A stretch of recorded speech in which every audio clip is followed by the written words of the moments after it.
Hello दोस्तों, आपका स्वागत है आपके अपने चैनल न्यू स्टडी इरा में। मैं अविनाश सर।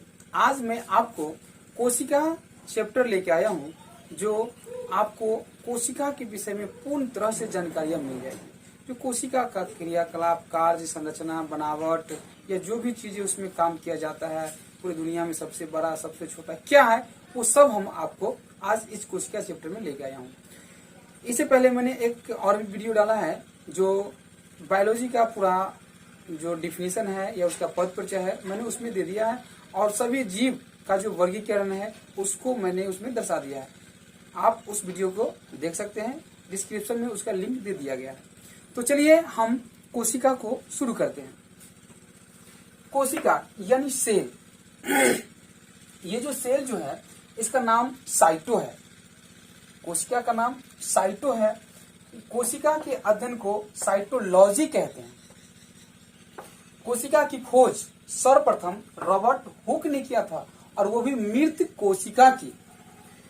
जीवित कोशिका की खोज एंटोनी वन लीवेनहॉक ने किया था, जो जीवित कोशिका थी। उसके बाद है सिद्धांत। कोशिका का सिद्धांत। सिद्धांत क्या होता है कि कोशिका कैसे कार्य करती है, कैसे उसकी बनावट होती है, कैसे कैसे वह विकसित होता है, उसका सिद्धांत दिए हैं स्लाइडेन एवं स्वान ने। सबसे बड़ी मतलब ओवरऑल पूरी दुनिया में सबसे बड़ी कोशिका शुतुरमुर्ग के अंडे का होता है। अंडा तो आप लोग देखे होंगे, जो फोड़ते हैं ना अंडा, जो पीला पीला जो गाढ़ा टाइप का रहता है, वही है सबसे बड़ी कोशिका है वो आप ऐसे ही देख सकते हैं उसको, उस अंडे को। उसके बाद सबसे छोटी ओवरऑल में पूरे दुनिया में जो भी है, और सबसे छोटी है माइकोप्लाज्मा की कोशिका। अब आते हैं हम मानव में। मानव में सबसे बड़ा, सबसे छोटा और सबसे लंबा कोशिका को जानते हैं। तो मानव में सबसे छोटा होती है शुक्राणु यानी स्पर्म की कोशिका। वो भी किसमें? मेल में ये शुक्राणु होती है, जिसमें सबसे छोटी कोशिका होती है। उसके बाद है मानव में सबसे बड़ा कोशिका, वो अंडाणु फीमेल में पाए जाते हैं। वो आप तो जानते ही होंगे। फीमेल को जो अंडाणु है उसकी कोशिका सबसे बड़ी होती है मानव में। अब आते हैं, देखते हैं मानव में सबसे लंबी है, वह है तंत्र की कोशिका, जिसे न्यूरॉन कहते हैं। उसके बाद है विभाजन रहित, मतलब वह कोशिका जिसमें विभाजन होता ही नहीं है, वह सिंगल रहता है, वह अकेले रहते हैं, उसकी कोई विभाजन होता ही नहीं है, उसे विभाजन रहित कहते हैं। वह कोशिका है न्यूरॉन की कोशिका यानी तंत्र की कोशिका। उसके बाद सबसे तेज विभाजन, मतलब तीव्र गति से बढ़ने वाला, बहुत रफ्तार से बढ़ने वाला कोशिका कहाँ पाए जाते हैं? वो है लीवर की कोशिका है। लीवर की कोशिका में बहुत तीव्र गति से वृद्धि होती है कोशिका की। जैसे लोग क्या करते हैं कि दारू, शराब, जहर जो भी चीज खाते हैं, उससे क्या होता है कि सेल कोशिका जो है, लीवर की कोशिका, वो काफी क्षतिग्रस्त हो जाती है, मर जाती है। और वह कोशिका लीवर में ही उसकी इतना ज्यादा सेंट्रोसोम लीवर में पाए जाते हैं कि कोशिका तुरंत ठीक कर लेते हैं। इसलिए लीवर की कोशिका में सबसे तीव्र गति से कोशिका विभाजन होती है। देखिए कोशिका आखिर क्या है, कोशिका कैसे है, कितने प्रकार हैं, कैसे बनते हैं, उसे शरीर कैसे बनते हैं, उसके विषय में भी हम लोग जानते हैं। देखिए, जैसे हम सब घर बनाने के लिए हमें बहुत सारी चीज की आवश्यकता पड़ती है। जैसे ईंट हो गया, ईंट हम लेते हैं और ईंट को सैंतते हैं या बनाते हैं, जोड़ते हैं, तो ईंट से एक दीवार का निर्माण होता है, दीवार बनती है। जैसे दीवार बनने के लिए ईंटा, बालू, सीमेंट, पानी सब लगते हैं, लेकिन मूल रूप से जान लेते हैं कि ईंटा लगता है, उससे दीवार बनती है।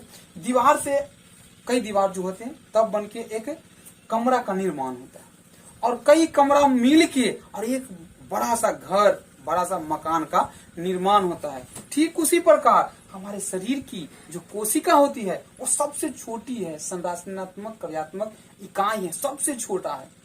छोटा तो कहेंगे तो कोशिका के अंदर और भी सारे जीव आ जाते हैं जो कोशिका से भी छोटा होता है, लेकिन ऐसे हम लोग मानते हैं, जानते हैं कि कोशिका सबसे छोटी होती है। तो कोशिका, अनेकों कोशिका को मिलके एक उत्तक का निर्माण होता है। उत्तक यानी मांस, जो हमारे शरीर में मांस है ना, उसे उत्तक कहते हैं। तो सब कोशिका, बहुत सारी कोशिका से मिलकर एक उत्तक का निर्माण होता है, और सारे बहुत सारे उत्तक मिलकर एक अंग का निर्माण होता है। अंग जैसे मान लीजिए मेरा हाथ है, उंगली है, पैर है, नाक है, पैर, ये सब क्या है, यह एक अंग है। इन सभी उत्तकों से मिलकर एक अंग बनता है और इन सभी अंग मिल के जुट के तब जाके एक शरीर का निर्माण होता है।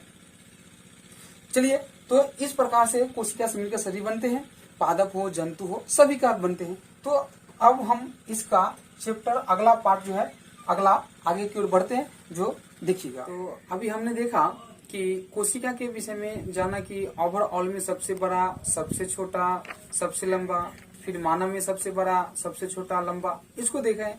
अब देखते हैं कि जंतु का कोशिका, पादप की कोशिका में कैसे संरचना होती है, कैसे होता है, उसको देख लेते हैं। तो देखिए, कोशिका झिल्ली, कोशिका झिल्ली यानी सेल मेम्ब्रेन, यह पादप और जंतु दोनों में पाए जाते हैं। सेल मेम्ब्रेन जो होते हैं ये दोनों में पाए जाते हैं। दोनों में इसलिए पाए जाते हैं कि देखिए, ये इसे हम कोशिका मान लेते हैं, ये कोशिका है, इसमें जो है ये एक झिल्ली की संरचना होती है। झिल्ली, इसमें छिद्र होते हैं, ये झिल्ली होते हैं। पादप की कोशिका में भी झिल्ली होती है। झिल्ली होने के कारण क्या है कि कोशिका को एकदम मुलायम बना के रखती है अंदर की चीज को, और आने जाने की कार्य भी कर लेता है। तो ये जो है ये प्लाज्मा झिल्ली के होते हैं, प्लाज्मा झिल्ली होती है, और ये प्लाज्मा झिल्ली प्रोटीन का बना होता है। कोशिका के सभी अंग इसी झिल्ली में रहते हैं। कोशिका के अंदर जो भी जो जीव होते हैं, छोटे से अंग जो होते हैं, वो सब इसी झिल्ली के अंदर में उपस्थित रहते हैं, बने रहते हैं। ये क्या करता है, हमारी कोशिका को एक सहारा प्रदान करता है। सहारा मतलब नीचे से ढकेल के रखता है ताकि कोशिका दबे नहीं। जैसे देख रहे हैं, दबाएंगे हम तो ये पूरा नहीं दबता है, हल्का दबता है लेकिन पूरा नहीं दब पाता है। अगर ये प्लाज्मा झिल्ली अगर नहीं रहेगा तो इसे रोक के नहीं रखेगा, हम दबा देंगे और पूरा हड्डी तक पहुंच जाएगा, लेकिन पहुंचने नहीं देता है। यही प्लाज्मा झिल्ली, ये कोशिका को सहारा प्रदान उठा के रखता है, धकेल के, एकदम टाइट रहेगा, ऊपर से बना हुआ रहेगा। तो और इसी में सभी जीव रहते हैं। ये कोशिका है। अब जैसे मान लीजिए कि झिल्ली क्या होता है, कि झिल्ली मतलब हम कहीं मार्केट गए तो सामान एक ही दुकान से सामान लेना होता है। आलू लेते हैं, प्याज ले लेते हैं, मटर ले लेते हैं, चिमनी लेते हैं, सब लेकर के एगो झिल्ली में मतलब पॉलिथीन में दे देता है। और लेना है तो कुछ और लेते हैं, कद्दू ले लेते हैं, मिर्चाई भी लेते हैं, धनिया पत्ता, सब लेकर के उसमें रख देते हैं। अब कुछ ज्यादा हो गया, कुछ और ज्यादा हो गया तो दुकानदार क्या करता है, उसको डबल पन्नी चढ़ाता है, डबल पन्नी चढ़ाता है। तो देखिए, इसमें जंतु में जो है ये सिंगल कोशिका होती है, सिंगल जो झिल्ली नुमा रहती है।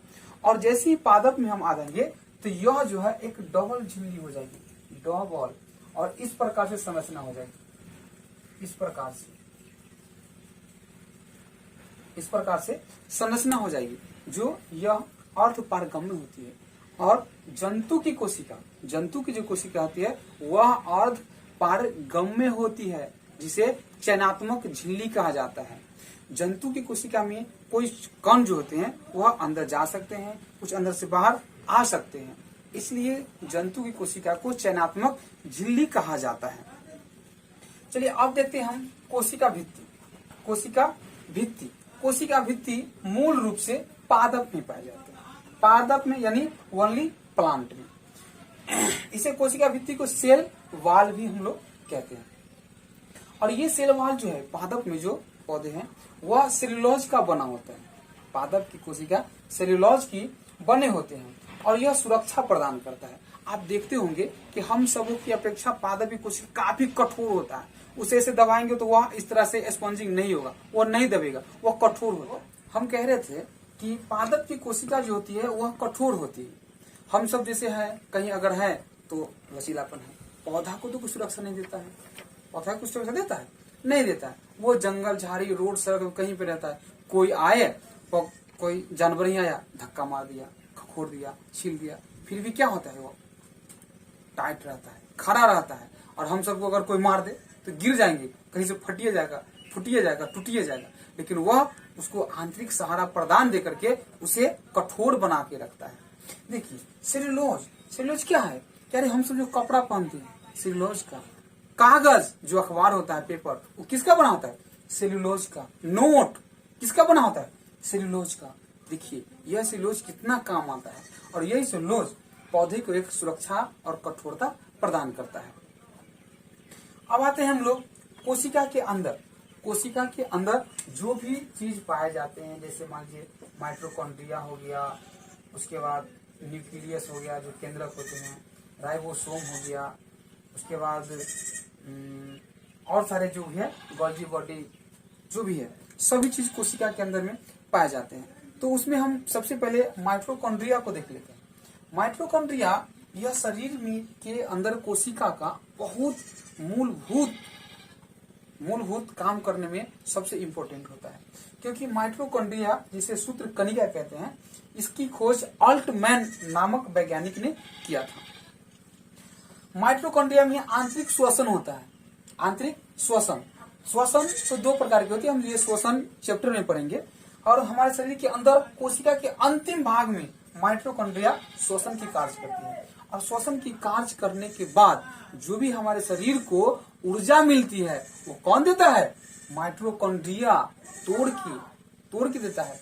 इसके अंदर माइटोकॉन्ड्रिया में एक क्रेब्स साइकिल चलती है। एक क्रेब्स साइकिल